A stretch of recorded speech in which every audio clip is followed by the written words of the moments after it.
Hello friends, in this video I'm gonna show you how to fix Svchost.exe high CPU usage in Windows 10. So guys, to resolve this issue, you need to try one method and hopefully this method work for some users. Please comment this method work or not. So click on start, then type cmd. Right click on command prompt and run as administrator.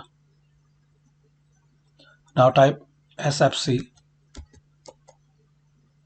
space slash scan now. So type this command, then press enter.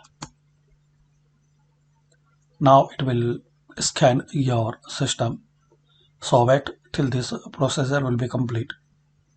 And once this scan will be complete, you need to restart your PC.